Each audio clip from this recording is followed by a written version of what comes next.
코로나19 확산세가 쉽게 잡히질 않고 있습니다. 집단 발병과 더불어서 해외 유입 사례가 계속되고 있기 때문인데요. 정세균 국무총리는 고강도 사회적 거리 두기를 지속할 수밖에 없는 상황이라고 밝혔는데 관련 내용을 질병관리본부장 지내셨던 차의과대 전병률 교수와 짚어보겠습니다. 어서 오십시오. 네, 안녕하세요. 예, 어서 오십시오.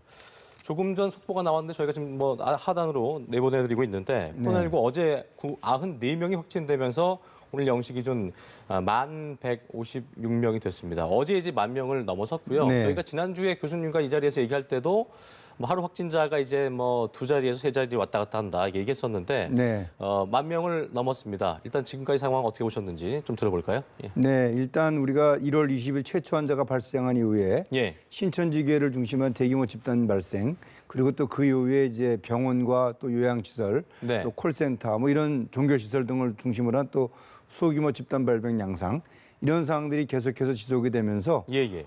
상황은 이제 그 신천지교회 대규모 집단 발생은 많이 이제 진정이 됐고요. 예. 그러나 아직까지도 이 소규모 집단 발병 양상이 진행이 되고 그러니까요. 또 이제 해외 유학생들, 교민들이 입국하면서 또 다른 지역사회 감염원으로 확보가 되면서 앞으로 계속적인 그런 환자 발생 예상이 되는 그런 상황이라 할 수 있겠습니다. 예.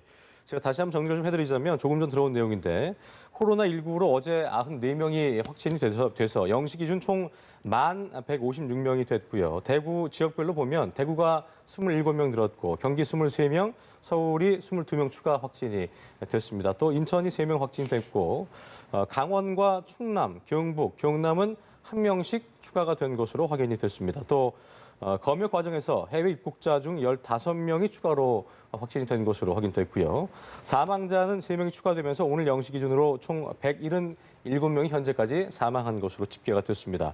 자, 어제 하루 또 304명이 추가 격리 해제가 되면서 완치율은 총 6,325명이 됐다는 소식을 저희가 좀 전해드리겠습니다. 자, 교수님, 이게 네. 보니까 제가 지금 지역별로 짚어드렸는데 눈에 띄는 것은 이제 검역 과정에서 해외 입국자 중 15명. 그러니까 기본적으로 가장 우려되는 부분이 하나가 이제 해외 입국자에 대한 부분인데 네. 물론 정부에서 통제를 잘하고 있기 때문에 걱정을 좀 놓아도 되겠습니다만 해외 입국자 중엔 역시나 계속 들어오는 한 이 숫자는 유지가 될 수밖에 없겠네요. 그렇습니다. 그렇죠? 이게 왜냐면은 확률이라는 게 적용이 되기 때문에요. 네네. 일정 부분은 환자가 발생되고요. 또 입국한 사람들 중에서도 역시 또 일정 부분은 그 안에서 또 환자가 새롭게 또 발생이 됩니다. 그렇기 때문에 네. 이 해외 입국자들에 대한 관리는 입국 과정부터 자가격리 전 기간 동안에 한치의 오차가 있어서는 안 되겠습니다. 그렇죠. 이것이 만약에 또 놓친다면은 예. 또 새로운 지역사회 감염을 야기시킬 수 있기 때문에 네. 방역 당국 그리고 또 이 각 지자체에서도 이 자가격리 대상자들에 대해서 보다 강화된 그런 격리 조치가 필요하다고 생각을 합니다. 그러니까 일각에서는 자가격리가 이제 자율적으로 해야 되기 때문에 이게 의무잖아. 이제 책임이자 네. 의무인데 가끔에서 이제 많은 분들이 잘 지키고 계십니다만 일부에서 이제 모럴 해저드가 발생하고 있는 상황인 건데 네. 뭔가 좀 더 그 격리에 대한 부분을 좀 더 강화해야 된다. 이런 목소리는 더 나오고 있더라고요. 이 부분은 네. 어떻게 좀 보고 계세요? 일부 국가에서는 좀 비인권적인 인권적이지 그랬고요. 못하지만 네네. 전자팔찌를 채우는 국가들도 있습니다. 그렇습니다. 네, 사실 근데 그런 조치까지 취하기에는 우리 이 현 상황이 어떻게 보면은 또 이 민주적인 그런 절차를 그렇죠. 최대한 지키고 있기 때문에 네네. 역시 이 격리 대상자들의 성숙된 시민 의식에 우리가 이제 이 의존을 해야 되는 그런 상황이고요. 또 현재는 또 이 조치가 상당히 강화됐습니다. 예. 그래서 1,000만 원 이하의 벌금, 또 1년 이하의 징역도 처할 수 있기 때문에 그런 부분들을 감안해서 자가격리 대상자가 자기의 건강은 물론이고 또 가족 그리고 지인들의 건강을 지킨다는 측면에서 네. 훨씬 더 엄격한 그런 격리 규칙을 준수를 해 주셔야 되겠습니다. 그렇습니다. 정부가 최선을 다하고 있는 만큼 각자 좀 잘 지키는 모습이 중요해 보이고요. 네. 다시 국내 확진자로 돌아와서 저희가 신규 확진자를 100명에서 왔다 갔다 하는 경우, 그러니까 네. 이제 300명에서 100명 줄어들면서 두 자리로 왔을 때 이때 이제 상당히 좀 긍정적인 신호다라고 얘기했었는데 네. 계속 두 자리에서 세 자리 왔다 갔다 하고 있거든요. 그러니까 아까 말씀하셨던 것처럼 어떤 집단 발병들, 그러니까 그 요양병원이나 특히 해외 입국자 중에서 네. 유입이 되고 있기 때문에 지속이 되고 있는 건데 교수님 보실 때 이게 확산세가 우리는 좀 잡혔구나라고 볼 수 네. 있는 어떤 하루 확진자 증가폭의 기준을 좀 낮춰 잡자면 어느 정도가 돼야 될까요, 그게? 적어도 한 30명 정도 수준으로 내려와야 된다. 한 일주일 정도 지속이 됐을 때 아하. 그때는 이제 우리가 좀 더 생활 자체를 좀 여유를 갖고 어느 정도 통제가 된 그런 상황으로 이해를 할 수가 있지 않겠는가. 그렇군요. 그렇게 생각을 하고 있습니다. 그렇다면은 이제 잠시 뒤에 뭐 이제 정부 입장에서도 사회적 거리두기를 연장하는 방침을 또 구체적으로 밝힐 텐데 네. 말씀하신 것처럼 해외 유입자가 이제 1, 20명씩 나오기 때문에 네. 해외 유입자 이외에는 국내에는 더 이상의 어떤 그 증가자가 거의 없다. 상황이 돼야 사회적 거리두기가 좀 해제된다거나 그렇게 봐야 될까요? 어떻게 좀 보고 계세요? 네. 사실 이제 그 해외 유입 인구에 대한 통제가 현재로서는 그 상황을 계속 유지를 해야 되기 때문에 네네. 그 부분에 대한 환자 발생은 우리가 어느 정도 수용을 해야 됩니다. 예. 그러니까 제가 말씀드리는 그 지역사회 감염이라는 것은 순수하게 우리 그 이 국내만. 국내 상황에서의 환자 네. 발생을 제가 염두에 두고 한 30명 정도를 말씀드린 건데요. 예. 사실 그 30명 정도의 수를 달성하는 것도 쉽지 않은 이제 그런 상황입니다. 그렇군요. 왜냐하면 해외에서의 환자 발생 양상이 계속해서 늘어나고 있는 상황에서 국내도 마찬가지로 조금이라도 그런 방역 조치가 느슨해지면은 그렇군요. 언제든지 그 수준에서 또 증가될 수 있는 그런 양상이다 이렇게 보셔야 되겠습니다. 그렇군요. 고강도 생활 방역을 앞으로 2주 더 하게 된다면 확산세가 좀 잡힐 것이냐. 물론 이건 지금은 뭐 기약이 없는 상황이기 때문에 또 그때 가봐야 알겠습니다만 지금으로선 정부가 할 수 있는 최선의 방침이다라고 저희가 볼 수밖에 없겠죠. 네, 현재로서는 그동안에 정부가 해왔던 것들이 상당히 이 코로나19 환자를 통제하는데 성공을 했다고 저는 생각을 합니다. 예. 앞으로도 계속해서 이런 이 기조를 가지고 통제를 해야 되겠고요. 다만 한 가지 우려가 되는 것은 예. 그동안에 이제 의료진들이 정말 그 고생을 하셨습니다. 그 한 2달여 이상 동안에 이 확진 환자들 그리고 또 중증으로 진행되는 환자들의 생명을 구하기 위해서 예. 의사, 간호사 모든 의료진들이 불철주야 고생을 했는데요. 이분들의 이제 피로도가 증가되는 상황입니다. 이분들의 그런 피로도를 좀 완화시킬 수 있는 그런 조치. 쉽게 말하면 이제 의료진들에 대한 어떤 대체 인력이요? 그렇죠. 그런 예. 부분들을 좀 우리가 방역 당국이 긍정적으로 좀 검토를 해야 되는 시기가 아닌가 생각을 합니다. 그런 경우는 이제 그 대체 인력을 하려면 또 의료인들이 필요한 상황인 건데 네. 본인이 이제 자발적으로 나오지 않거나 강제할 수는 없는 부분이기 네. 때문에 그런 부분은 좀 어떻게 저희가 좀 생각을 해야 될까요? 일단 그분들은 이제 그 우리 갖고 있는 공공 인력들이 있습니다. 예를 들어서 뭐 군의관 인력이라든지 또는 공중보건 인력이라든지 그런 인력들을 조금은 좀 그 순번제 형태로 해서 좀 이 지원받을 수 있는 그런 조치들. 네. 그리고 또 민간 병원의 경우에도 각급 대학병원, 종합병원에 그 여유가 있는 인력들을 좀 찾아서 그렇군요. 협조를 받는 방법 그런 방법들이 현재로서는 가능하지 않을까 생각을 합니다. 그렇군요. 자, 뭐 지자체도 굉장히 애를 쓰고 있는 상황인데 서울시 같은 경우를 좀 살펴보자면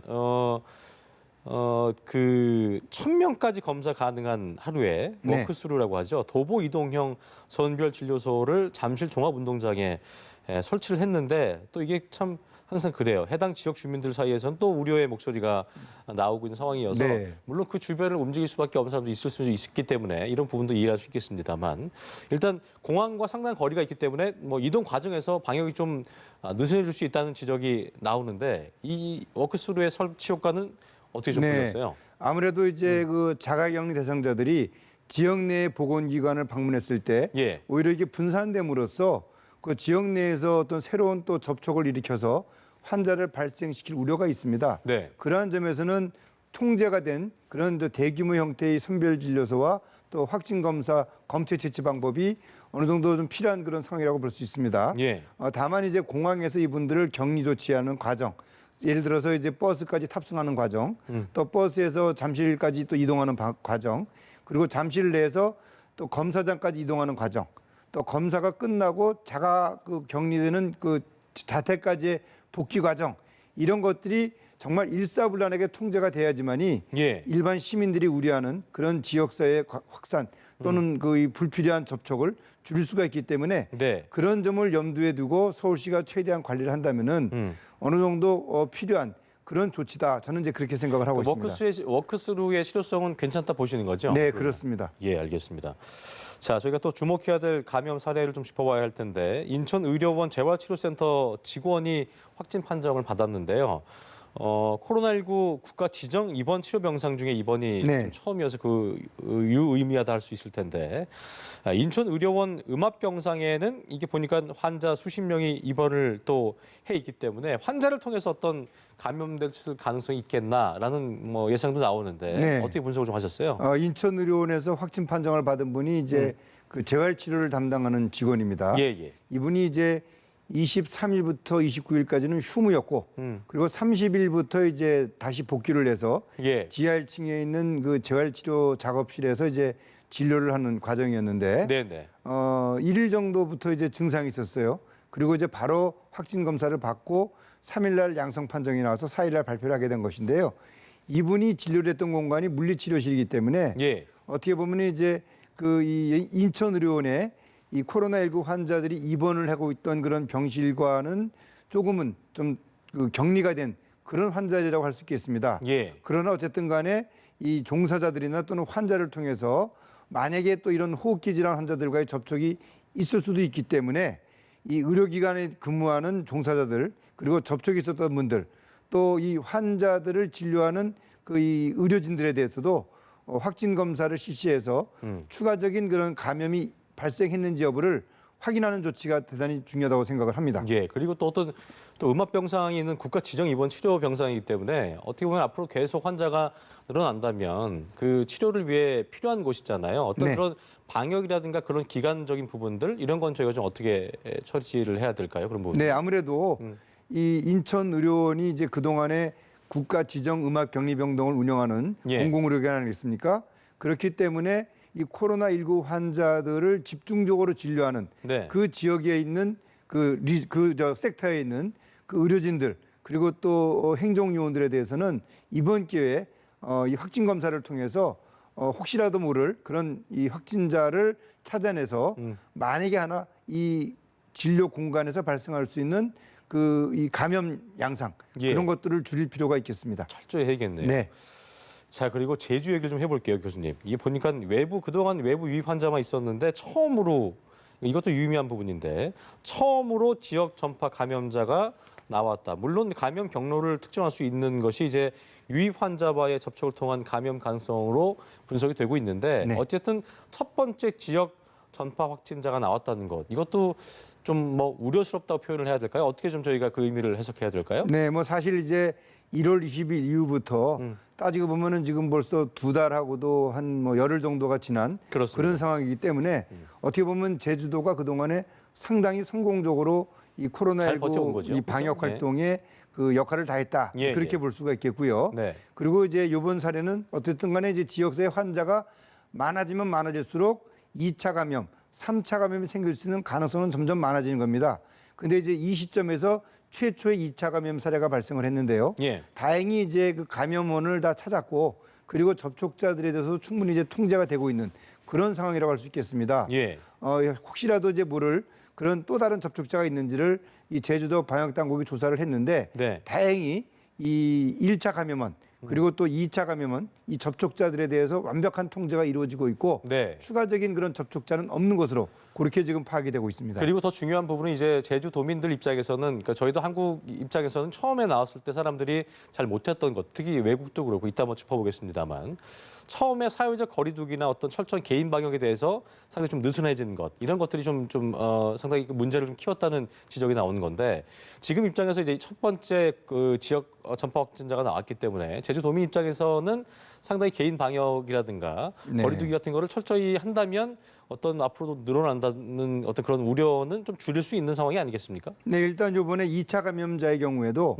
그 이 가족들 현재 그 전체 5명인데요. 예. 5명에 대해서는 확실하게 이제 격리 조치가 이루어져 왔다고 지금 제주 방역 당국은 관찰을 하고 있습니다.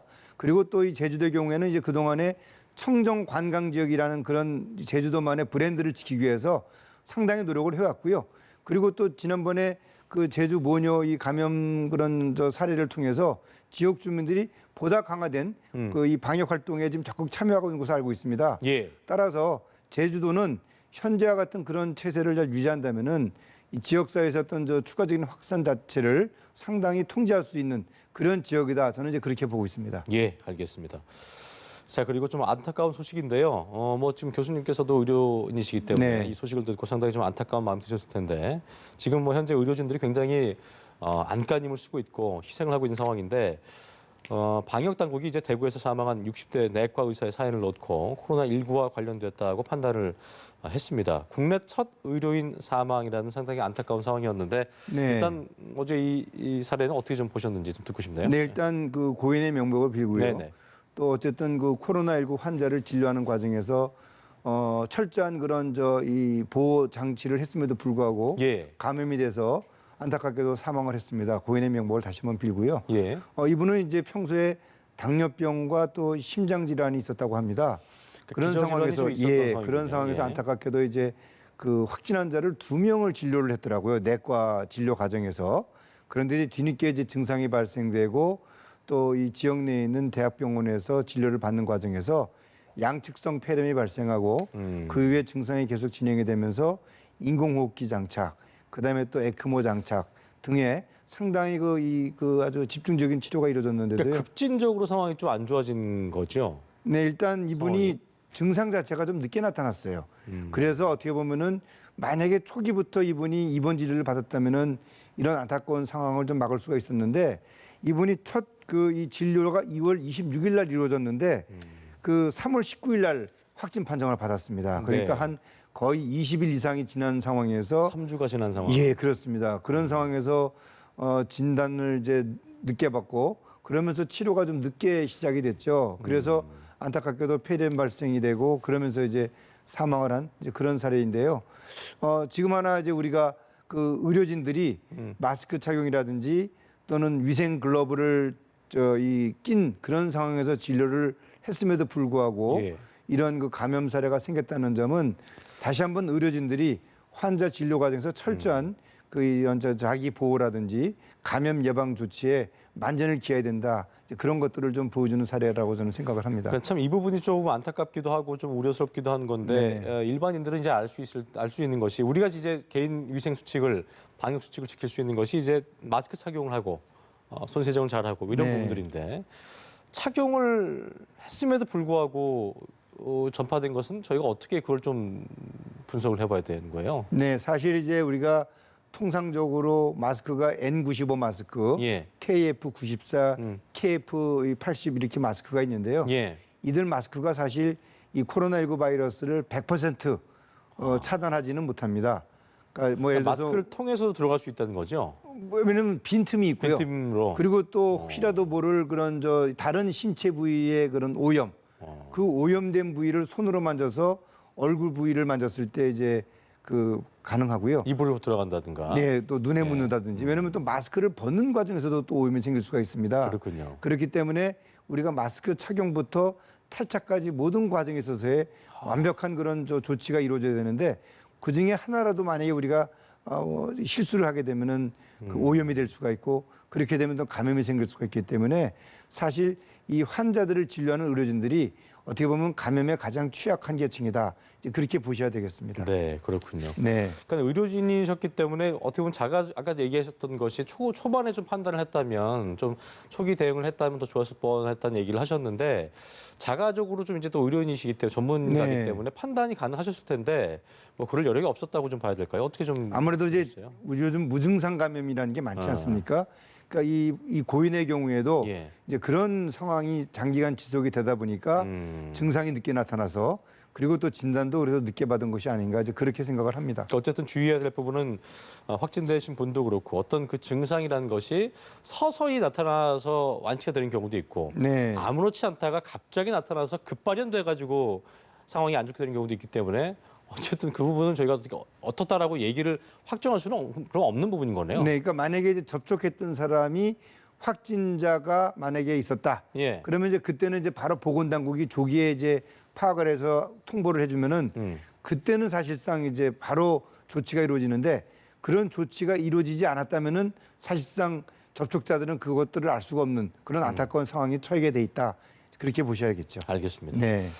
자, 사태가 장기화하고 있는 상황에서 완벽하게 또 자가격리를 그러니까 안 지키는 분도 계시지만 네. 자가격리를 완벽하게 지키는 아주 준수한 모범 사례도 속속 알려지고 있는데 공항에 나온 부모님을 만나지 않고 격리 시설을 스스로 마련해서 생활을 하는 분도 계셨고요. 네. 또 그러니까 집이 18층이면 저희도 좀 높긴 합니다만 되게 힘들더라고요. 그렇습니다. 이 18층 계단을 걸어서 오르내리면서 접촉자를 하나도 없이 만드는 네. 사례도 있었다고 합니다. 이분들의 어떤 아이디어를 봤을 때 어떤 걸 기반으로 자가격리할 때 일반인들이 좀 이런 건 좀 좋겠다, 활용할 만한 사례가 있다면 어떻게 좀 있을까요? 네, 최근에 그 인천시에서 그 이 관광 그 안내 요원이 예. 그 자가격리 조치가 아주 우수했던 그런 사례로 이제 알려져 있죠. 이번에 이제 사례들은 그 이 공익 광고 형태로도 제가 자주 라디오에서 듣곤 하는데요. 이분이 이제 이 경복궁에서 중국인들 대상으로 안내를 했을 때 일일 그 생활들 일지를 작성을 했어요. 예. 그리고 그 일지에 따라서 모든 것들이 정리가 되는데 확진 판정을 받고 나서 이 진료받는 과정도 모든 것이 다 기록이 돼 있고요. 그다음에 또 우리가 초창기에 그 제 기억으로는 7번 환자였던 것 같은 그 환자분이 그 가족 모두가 다 마스크를 착용함으로써 그 이 접촉자들에 대한 관리 과정에서 어떤 추가 환자가 발생하지 않았던 그런 사례도 있었고요. 또 언론 보도를 보니까 외국에서 귀국하는 분들이 본인은 이제 그 어떻게 보면 외국 생활을 오래 하면서 좀 피곤하니까 본인은 이제 자가에서 격리를 하고 나머지 가족들을 예를 들어서 호텔이나 다른 숙소로 아예 가족들 다 밖으로 내보내는 거죠. 그렇죠. 그래서 가족들과의 접촉을 줄이는 그런 노력을 하는 등의 이 자가 이 격리 수칙을 아주 잘 지키는 그런 모범 사례들이 많이 지금 알려지고 있습니다. 어쨌든 생각하는 것이 우리 지역에서 뭐가 나오지 않았고 지금 내가 설마 걸리겠어라고 생각하는 분들이 많이 계실 거예요. 뭐 저도 그런 생각하기도 했었지만 그러니까 그렇기 때문에 그 가족들, 그러니까 뭐 어머니 아버지라든가 따로 살고 있어도 주말 같은 때는 이제 또 가족 모임, 누굴 어딜 나가지 못하니까 가족 모임을 하신 분들도 많이 있을 텐데 이런 것도 최소화시키는 게 일단은 제일 좋겠네요. 지금 그래서 사회적 거리두기가 바로 그런 예인데요. 그렇죠. 지금 예를 들어서 할아버지 할머님들이 손주들을 많이 보고 싶어 하지 않습니까? 그렇습니다. 예. 그래서 그 손주를 보고 싶은데 연락을 합니다. 목소리만 듣고 오지 마라. 화상 통화를 한다는 거. 그렇죠. 그런 방법으로 이제 사회적 거리두기 활동을 하고 있고요. 예. 가족 모임은 물론이고 친구들과의 모임도 많은 사람들이 지금 자제를 하고 있는 것으로 지금 뭐 알려져 있습니다. 그렇군요. 네. 알겠습니다. 자, 국내 상황 살펴봤고 나라 밖 상황도 좀 짚어볼까 싶은데 미국이 이 증가세가 저희가 지난주도 굉장하다 네. 얘기했었는데요. 어떻게 보고 계세요? 뉴욕주는 보니까 지금 뉴욕주만 중국의 숫자를 넘어섰더라고요. 네, 그렇습니다. 예. 사실 이게 초창기에 보다 적극적인 관리가 이루어졌느냐, 예. 초창기에 확진 환자를 다 찾아내서 그 확진자 관리, 접촉자 관리를 제대로 했느냐, 그것이 바로 현 상황을 이제 보여주는 그런 잣대라고 볼 수가 있겠습니다. 초기에 안일했다. 그렇습니다. 예. 지금 예를 들어서 중국도 마찬가지죠. 우한에서 최초 환자가 발생했을 때 그 초기에 우한을 통제하지 않았기 때문에 그런 사태가 발생했고 또 유럽의 많은 나라들 그리고 또 미국을 포함한 그런 나라들이 초창기에 이 질환을 그냥 단순한 독감 감기라고 생각을 하고 생기면은 그때 환자 진료하면 되지 이런 생각이었습니다. 예. 반면에 우리나라는 초창기부터 입국자들에 대한 관리 그리고 또 접촉자에 대한 관리 이런 부분들이 나름대로는 성공적으로 이루어지면서 어떻게 보면은 다른 유럽이나 미국 국가들하고 비교했을 때 상당히 통제된 그런 상황으로 지금 비교가 되는 상황 아니겠습니까? 미국은 인구도 지금 3억이고요. 또 그중에서도 건강보험에서 적용받지 못하는 인구가 또한 또 10% 정도가 됩니다. 그러니까 그런 부분들은 상당히 취약한 계층이고요. 초기에는 이 확진 검사를 받는 비용 자체가 비싸서요. 검사를 받을 수도 없었습니다. 뒤늦게 이제 트럼프 대통령이 국가 비상사태를 선포함에 따라서 확진 검사를 받는 것은 이제 정부가 다 부담을 하지만 아직까지도 치료비에 대해서는 또 이 건강보험을 적용받지 못하는 사람들이 그 비용을 부담해야 되는 그런 상황이 있습니다. 그렇기 때문에 안타깝게도 확진 판정을 받고도 치료를 받지 못해서 사망하는 그런 경우들이 지금 언론을 통해서 알려지고 있죠. 예. 이렇기 때문에 미국에서의 현재 환자 발생 양상은 당분간은 통제가 좀 어려운 그런 상황으로 계속해서 급증 양상을 보일 것이다. 지금 그렇게 지금 보고 있습니다. 이게 확산세 같은 경우는 일단 뭐 탑3가 미국과 스페인과 이태리. 이태리인데 네. 이 숫자가 지금 뭐 그러니까 이태리 같은 경우 저희가 뉴스를 보도했습니다만 뭐 숫자가 늘어난 게 지금부터 더 늘지는 않지만 그 형태는 유지하면서 줄지를 않고 있거든요. 네. 그러니까 어떻게 이 추이를 좀 꺾이는 어떤 확산세가 좀 꺾이는 순간 사태가 전환될 수 있는 어떤 그 분기점 막연하지만 네. 어떻게 해야지 그 시점이 도래를 할까요? 일단 이 신규 확진 환자의 발생 속도를 늦출 수 있는 그런 노력들, 그것은 결국은 검사를 최대한 하고 그리고 확진 판정받은 사람들과 접촉자들을 찾아서 접촉자들을 통제하는 노력이 중요합니다. 예. 근데 이 접촉자에 대한 통제가 적극적으로 이루어지지 않는다면은 계속해서 환자는 발생하게 됩니다. 그래서 그런 부분들에 대해서 이태리나 스페인, 독일, 프랑스 이런 유럽 국가, 미국을 포함해서 적극적으로 이루어져야 됩니다.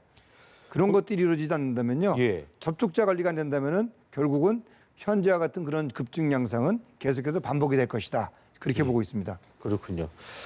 자, 보니까 이게 그 홍콩에서 날씨가 따뜻해지더라도 코로나19가 몇 달간 지속할 수 있다는 주장이 좀 나왔는데 일단은 뭐 우리의 모든 관심은 어떻게든 바이러스를 좀 이렇게 잠재우는 것일 텐데 네.